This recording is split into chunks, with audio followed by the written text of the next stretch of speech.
రాష్ట్ర వ్యాప్తంగా ప్రజాపాలన కార్యక్రమం విజయవంతంగా కొనసాగుతుంది. కరీంనగర్ జిల్లా మహాత్మానగర్ గ్రామ పంచాయతీ పరిధిలో ఈరోజు ప్రజాపాలన కార్యక్రమంలో మానకొండూరు శాసనసభ్యులు కవంపల్లి సత్యనారాయణ పాల్గొన్నారు. సార్, ప్రజాపాలన కార్యక్రమం ఎలా ఉంది? ఆదరణ ఎట్లా ఉంది? ప్రజల నుంచి స్పందన ఎట్లా ఉంది? ప్రజాపాలన ప్రజాస్వామ్యయుతంగా ఉండాలని ఇన్ని రోజులు ప్రజలు ఏవైతే స్కీములు ఉన్నాయో వాటి కోసం అప్లై చేయడమే మాత్రమే కానీ రిప్లై రాలేదు. అది కాదు, మనం ఏమైతే 6 గ్యారంటీలను అభయహస్తం కింద పథకం కింద ప్రామిస్ చేస్తామో ఎన్నికల్లో అవన్నీ అమలు చేయడానికి దాంటన్నిటికి కూడా సులభతరమైన ఒక దరఖాస్తును పెట్టినాం. దాని అన్నిటిని కూడా స్వీకరించడానికి 28వ తారీఖు నుండి 6 తారీఖు వరకు 6 గంటల వరకు ఉంది.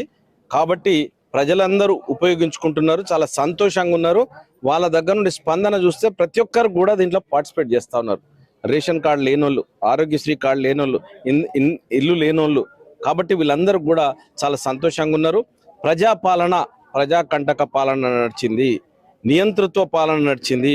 ఈ నియంతృత్వ పాలనకు వ్యతిరేకంగా ప్రజాస్వామ్య పాలన అంటే ప్రజాపాలన అంటే ఎట్లా ఉంటుందో చూపించడానికి మా ముఖ్యమంత్రి గారు ప్రవేశపెట్టడం జరిగింది. దాన్ని కొనసాగిస్తా ఉంది.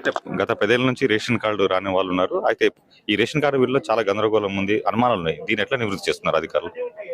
అప్లై చేసిన ఎవరైతే దరఖాస్తు పెట్టుకున్నారో మాకు రేషన్ కార్డు లేదని వాళ్ళందరికీ కూడా ఏదైతే ప్రభుత్వ నిబంధనలకు లోపల ఉన్నారో వాళ్ళందరికీ ఇవ్వడం జరుగుతుంది. 10 ఏళ్లలో రానోళ్ళు ఎవ్వరూ అనుమానపడాల్సిన అవసరం లేదు. తప్పకుండా వాళ్ళకు రేషన్ కార్డు వస్తుంది. ఇక ఏదైతే రైతు బంధు కావచ్చు, లేకపోతే ఇతర పెన్షన్ విషయంలో మళ్ళీ అప్లై చేసుకున్నటువంటి ఒక అనుమానాలు ఉన్నాయి కదా, దానిపైన క్లారిటీ. రైతు భరోసా పథకాన్ని కాంగ్రెస్ ప్రభుత్వం 6 గ్యారెంటీలు పెట్టింది. అప్లై చేసుకోవాల్సిన అవసరం ఏమున్నది అని అంటే, 1 ఎకరం ఉండే అది మరి 2 ఎకరాలు కొన్నాడో 3 ఎకరాలు కొన్నాడో దాన్ని అప్డేట్ చేసుకోవాలి. ఆ 3 ఎకరాలకు కూడా రైతుకు రావాల్సిందే. అదే విధంగా కౌలు రైతు ఉన్నాడు. కౌలు రైతు 1 ఎకరం పెట్టుకొని ఇంకొక 5 ఎకరాలు తీసుకున్నాడు అనుకోండి, దాన్ని కూడా నమోదు చేయాలి. ఆ సర్వే నంబర్ కూడా తీసుకోవాలి.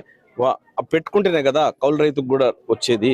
అందురించే కాబట్టి రైతు భరోసా తప్పకుండా వాళ్లకు ఉపయోగపడే విధంగా అప్డేట్ ఉన్న పెన్షన్ ఉంటుంది. ఉన్న ఏదైతే 5,000 పొందుతా ఉన్నారో, సంవత్సరానికి 10,000 పొందుతా ఉన్నారో, దాన్ని అదే భూమి మనకు కొంటే దానికి కొత్తగా ఇస్తాం, లేకపోతే దీన్ని అప్గ్రేడ్ చేస్తాం.